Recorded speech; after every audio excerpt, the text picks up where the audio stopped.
And so the last old rule of money is always that interesting word is called diversify.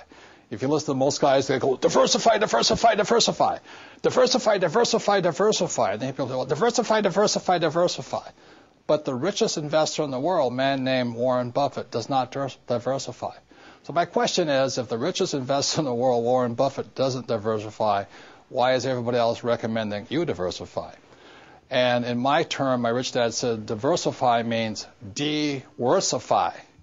And what they want you to do is buy a lot of stuff, because most brokers, and again, the reason they're brokers is because they're broke, is that they can't tell you which is going to be the good stock or the good real estate or the good bond and all this. So they tell you to diversify. That's like me going to a horse race and not knowing which horse is going to win, so I'm going to bet on every single horse. That's diversifying your bet. The only way a diversification process works is if the dark horse wins. Now, that doesn't happen very often, but that's not a very good way.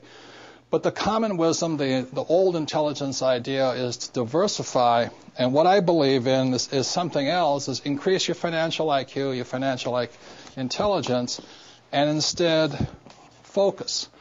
And what focus stands for is this.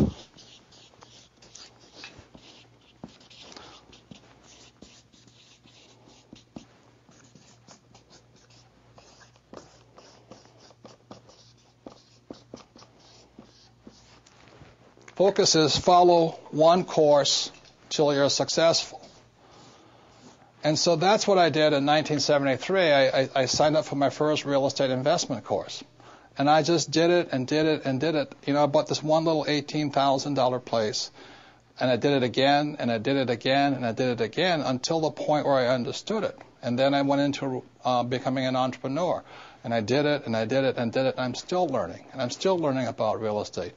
And the reason, in 1966, I got into oil when I went to work for the Standard Oil Company. So today, I'm still focusing. I invest in oil and oil and oil, and I don't diversify. You know, it doesn't mean I don't lose. Sometimes I lose, sometimes I make mistakes and all this. But I just don't buy good as with all the bad. If you're going to be successful as an investor, you know, diversification is good for the average investor. If that's what you want to be, have a good life. But what I'd rather do is be able to know the good ones from the bad ones, the good investments from the bad investments, the good advisors from the bad advisors, and what's good for me and what's not good for you.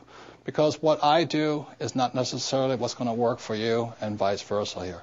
So that's why I really think instead of diversification or diversifying, the new rules of money say follow one course until you're successful, and then keep doing it. Because once you find that way of being successful, you can do it again and again and again. It's just like learning to walk. You fall down a number of times. Once you learn to walk, you know it forever. And that's what I recommend. So some of the difference between the old rules and the new rules. Thank you very much.